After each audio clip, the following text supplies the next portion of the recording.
You're listening to the Book Your Dream Clients podcast, episode 21. This is an Ask Lindsay episode, and these are one of my favorites. I have a really great question. You're going to want to stick around and hear my answer. You're listening to the Book Your Dream Clients podcast, where we believe business can be simple and you can use your intuition to run towards your goal. Self-made business and success coach Lindsay Maloney helps you start and scale your dream coaching business. With her step-by-step intuitive and creative guidance, you'll leave ready to put her tips into action, push your business forward, and work with your dream clients. Lindsay is here to help you get unstuck and structure your brilliance into a coaching business that's sustainable and financially exhilarating. Here's your host, Lindsay Maloney. Before we get started with this episode, I want to talk to you about my program, Standout Coaching Academy, or SOCA as everyone calls it. It's a 90-day program that's going to help you book your dream clients. And this is perfect for you if you are a coach who is ready to create, launch, or scale your coaching business.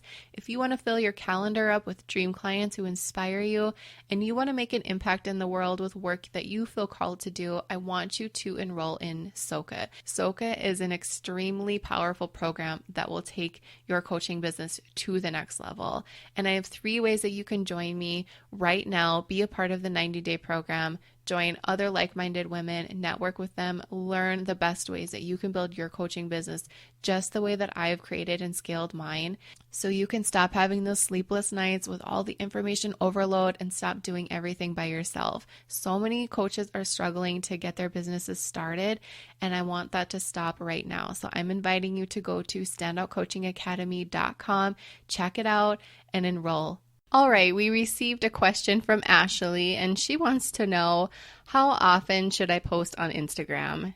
This is a question I get from, I think, every single one of my students, because we all feel like we could be doing better, or Instagram profiles could be working for us better. We're not getting the engagement that we want, etc. And so they feel like there is a magic number, and I really wish that there was, to be posting on Instagram. And I have been testing Instagram lately, and let me tell you, something weird is going on. So right now when I'm recording this, it's the beginning of November, and I'm just going to be honest with you. Something weird is going on with Instagram. I don't know if the algorithm changed. I don't really get into the details about that stuff. I feel like I'm just going to post. But for example, I have posted every morning at 5 a.m. for years. It's like Instagram counts on that, right? And then I decided I'm going to start posting maybe around noonish, because I feel like a lot of my audience is either on their lunch breaks, or because a lot of them work a 9 to 5, and a lot of people just go on. Well, I think they're going on all the time, but I figured noon sounded good. So for example, yesterday, here are my stats for yesterday. I posted twice. I've been posting twice a day for about a month just to see. And what I've been noticing is my 5 a.m. post does pretty well. So let me grab my phone and just look so I can get exact numbers. So yesterday, my 5 a.m. post right now has 288 likes, which is pretty average for me. And then at noon I posted, it has 28 likes. There's something weird going on with Instagram. And if it's just me, that's fine. But if you are noticing the same thing, I want you to let me know, because I want to know that I'm not the only one here. So what I've decided is maybe I should just go back to posting once a day, because I was listening to somebody on their podcast, and I wish I could remember who it was. And she was saying how Instagram likes to know what you're doing, right? They predict, like, Lindsay's always been posting at 5 a.m. We're going to save a spot in the lane for her. Like, we know she's coming, right? So my post gets squeezed in the feed, and it gets brought through, and I can, my followers see it and the hashtags see it. Well, then when Lindsay decides to start doing something different, they kind of get a little flustered, like, hey, we don't have room for you at noon, but we'll just kind of shove you in here and see what happens. And I'm feeling like that's the case. I'm feeling like my noon post isn't doing so well. And it's interesting because I've seen people say, post at noon, I'm on Central Time. post at noon Central Time. That's when you have the highest engagement, blah, blah, blah. And I do that.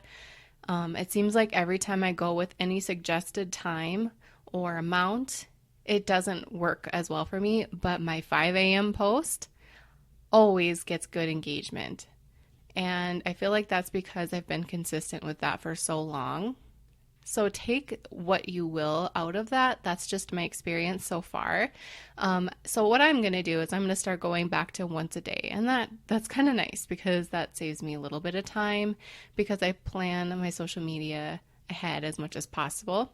So thinking of 2 posts a day gets a little overwhelming, especially when you're a little bit busy. So going back to 1, that makes me happy.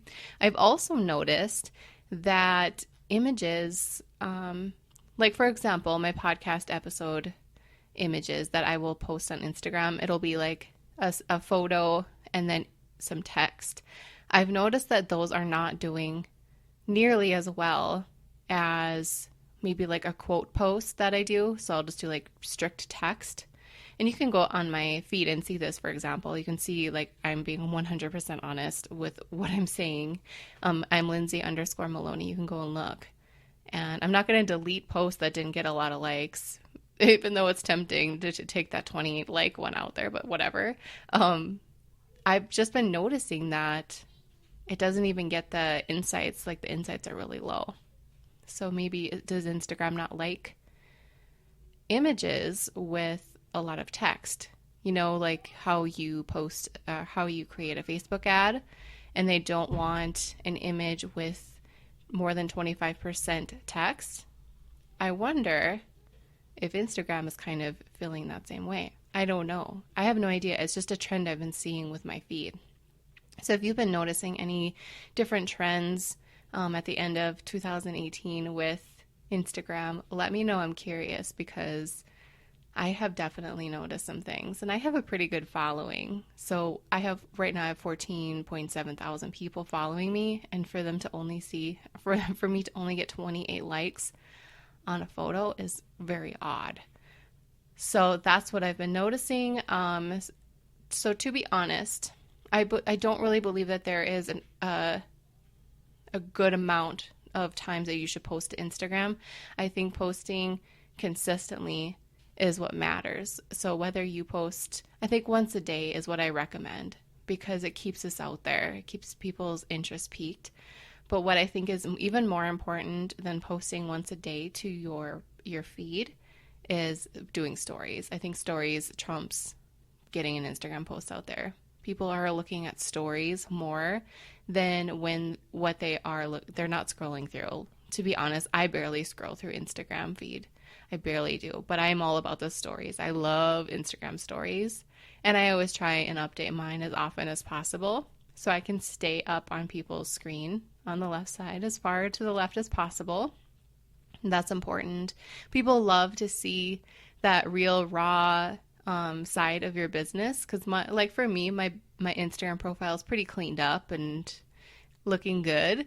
So it's nice to show, just behind the scenes, what it's like to work from home with my girls and Maddox and, just life, what I eat. I like to share that stuff, but I don't like to share it on my board.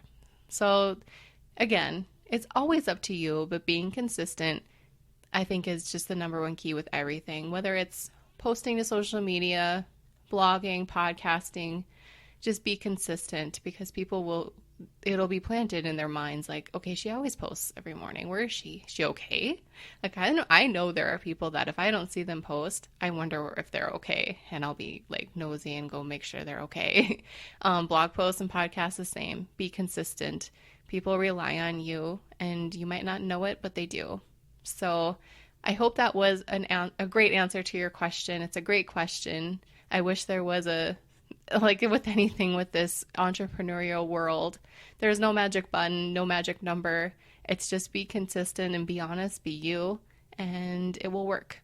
So if you guys have any questions or you want to let me know about how your Instagram has been doing lately, let me know. I would love to hear from you, and I will see you on the next one.